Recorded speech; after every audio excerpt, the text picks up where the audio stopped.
Tonight on West Dakota Fox News at 9, protecting our pollinators, how you can help a buzzworthy cause. Plus, a river of fire creeps dangerously close to a Hawaiian geothermal plant. But first, the dramatic end to a bizarre 3-hour chase behind a fleeing flatbed. This is West Dakota Fox News at 9 with Molly Martinez and meteorologist Henry Blakes. Your first news of the night starts right now on West Dakota Fox News at 9. Good evening, I'm Molly Martinez. Thunderstorms are rolling through our area right now. Thank you, Henry. Well, it was a wild ride and it lasted almost 3 hours. Tonight, 29-year-old Dylan Himes is under arrest. The whole thing unfolded before a police dash camera yesterday afternoon. Officers say Himes first evaded police on Highway 1806, then over to Highway 6. As Himes crossed county lines, more agencies hopped on his tail. Deputies say they made multiple attempts to spike his tires, but Himes continued to circumnavigate the line. Officials were eventually able to catch Himes with a spike strip on the Little Heart Bridge. Himes had more than $2,000 in cash on him. Court records show he had an active warrant for his arrest for drug-related charges and assaulting a peace officer. Our other top story today was the kickoff at the Williston Basin Petroleum Conference in Bismarck. A big issue for the industry, keeping people in the Bakken. Today, leaders tried to drum up a solution. Maddie Jelseth was there. By 2019, Job Service expects more than 9,000 jobs open in the state. But by making oil counties more attractive and affordable, the number may drop. Cindy Sanford with North Dakota Job Service says working in the oil industry has a few perks, including paying off school loans, job opportunities for significant others, and increased wages. The area that we're really seeing people come is the younger families have moved. They're having children. Now mom and dad are following them. So we're seeing a more mature workforce. Bruce Hicks with the Oil and Gas Division says as oil activity increases, the industry hasn't been kind to his department. And some of our personnel have decided to go over to the industry side and hopefully for a better life. The Bakken is expected to continue to boom, and making cities more affordable and attractive for employees will help them stay. The investment in those communities needs to continue, and that's part of my job, trying to convey that to our legislators. That, you know, the surge bill was great and it helped everybody catch up, but the impacts are continuing. Simon says the new amenities Williston is building will help attract more oil field workers to the Bakken. Simon also says investments in the community need to continue to happen, which will help attract not just oil industry jobs, but other opportunities as well. There's a new head of the North Dakota Highway Patrol. Governor Burgum is appointing Major Brandon Solberg to the driver's seat of the organization. He has been at the department for the last 19 years and in law enforcement for the last 22. Solberg says he's excited to take on the new role and aims to build on the momentum his predecessor created. Daniela Hurtado visited with Solberg and found out what he plans for the agency. Solberg says he looks forward to hearing employees' ideas and to continue to work alongside them. As for Gerhardt, he's set to retire on June 22nd. Well, a SWAT team raided a house in Fargo early this morning, seizing 3 guns, several pounds of marijuana, what appears to be heroin and meth, and about $6,000. They arrested 19-year-old Mohammed Sahid, who has a history of violence. Several agencies cooperated in an ongoing investigation. Neighbors say people were in and out of the house at all hours of the day and night. 4 others were detained, but they have not been arrested. In Minot, it was day 2 of Bradley Morales' murder trial. Doctors took to the stand, including one trauma surgeon. They told the jury that the victim's carotid artery was 70% severed and the wound was 6 inches deep. Doctors declared her brain dead at the hospital. Attorneys indicate Morales may take to the stand in his own defense tomorrow. Bismarck police arrest a couple accused of beating children.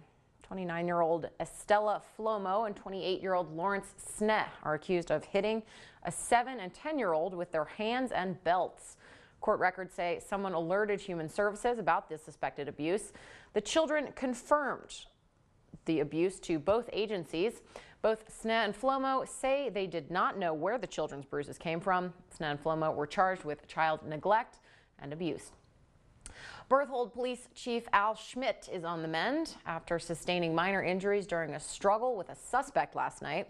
Schmidt says he arrested 50-year-old Gary Gack, Jr. of Minot. He says Gack resisted arrest and tried to kick out the window of the squad car. Gack faces felony charges of aggravated domestic violence, simple assault on an officer, and preventing arrest. In political news, the North Dakota Republican Party says it intends to support an independent candidate for the fall's election for Secretary of State. Republican Party Chairman Rick Berg says they will continue to provide an open, transparent process for those who intend to seek any party support. Any interested candidates are asked to contact state party headquarters for more details. And the vacancy comes after Will Gardner, the party's endorsed candidate, announced he's stepping down. An article surfaced last week detailing a peeping Tom incident with Gardner at NDSU back in 2006.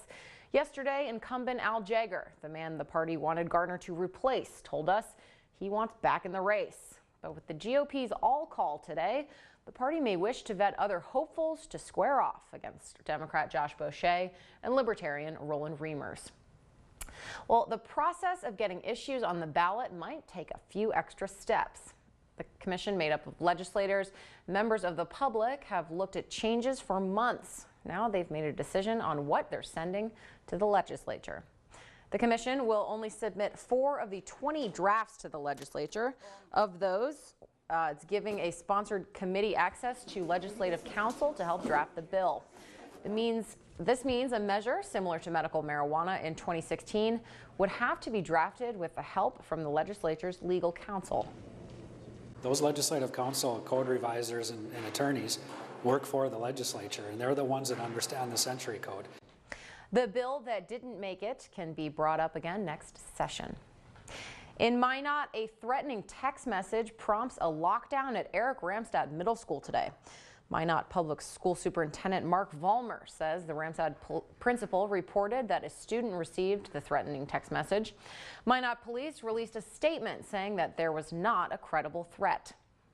On the agriculture front, North Dakota is America's breadbasket, thanks in part to millions of busy bees pollinating our crops. Our state is #1 in honey production in the nation, and even if you're not a beekeeper, there are things you can do to keep the colonies buzzing. The NDSU Extension Program recommends planting plenty of flowering plants now that it's growing season.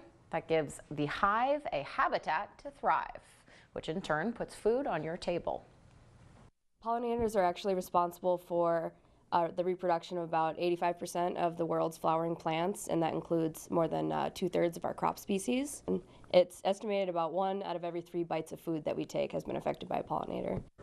The #1 recommendation to help bees is to stop using pesticides on your gardens or farms. New concerns on Hawaii's Big Island tonight as molten lava crawls closer to a geothermal plant. Some brave homeowners are choosing to ignore evacuation orders, braving football-sized globs of lava shot from the sky.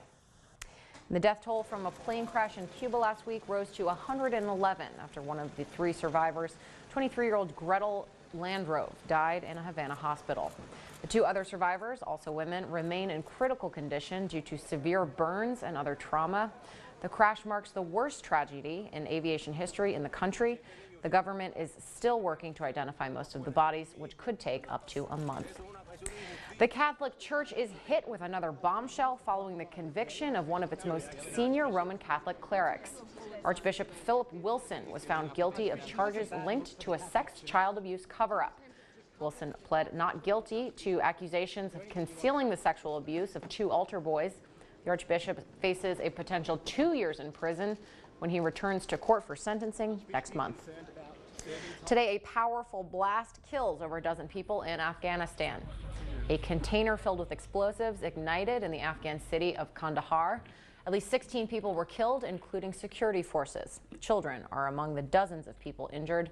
Officials say the explosives were in 2 containers stored in an area of a mechanic's workshop. No one has immediately claimed responsibility for the explosion. A former Uber software engineer is suing the company, claiming she experienced sexual harassment and discrimination. Ingrid Avendano filed a lawsuit in California's Superior Court, saying a fellow engineer made unwelcome advances at her. She claims Uber's Human Resources Department didn't do anything after the incident was reported. She's asking to be compensated for lost wages and benefits.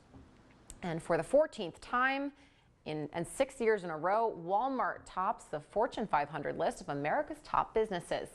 Last year was a historic one for the retail giant. Walmart became the first company in U.S. history to generate $500 billion in annual sales. Rounding out the top 5 corporations are ExxonMobil, Berkshire Hathaway's, Apple, and United Health. For those planning on camping in bear-populated woods this weekend, a warning: don't leave food in your car. A Connecticut woman failed to heed this advice, and this is what her car ended up looking like.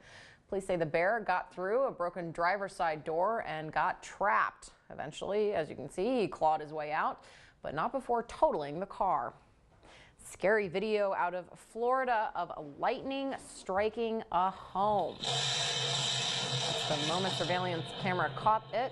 Residents in Tuscany Woods neighborhood of Daytona Beach say they heard a loud boom and then saw the lightning strike the roof of the home last week. Luckily, no one was inside the home at the time. Henry, it's looking like some thunderstorms are headed our way, too. Yeah, the already impacted or Bismarck mandated areas can be seen on our live Skywatch camera. School safety is a topic that's on the minds of many parents, students, and teachers this week following the shootings in Texas. Education reporter Cynthia McLaughlin went to a school district in the southeastern part of the state, which has been recognized by niche.com for its precautionary measures. Allendale students are protected by secured and locked doors. Only way in is to scan a fob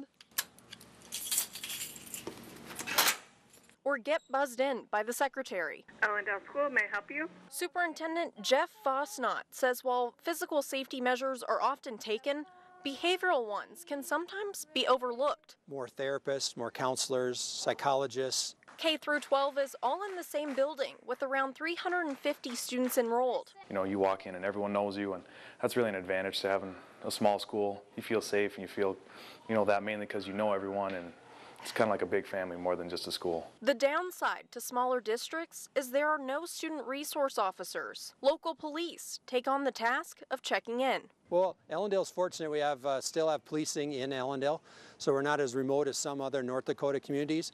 But our law enforcement team of 2 is probably only 5 minutes away. This summer, Allendale Public Schools will hold an active shooter training session because they'd rather be safe than sorry. North Dakota State Superintendent Kirsten Basler gave us the following statement regarding school safety. She says, our North Dakota parents, teachers, and administrators all agree about the importance of keeping our students safe. In the coming weeks, we'll be holding public meetings to ask North Dakotans about their views on how to accomplish this goal. This is a complex issue, and we need to have as much public input as possible as we move to address it.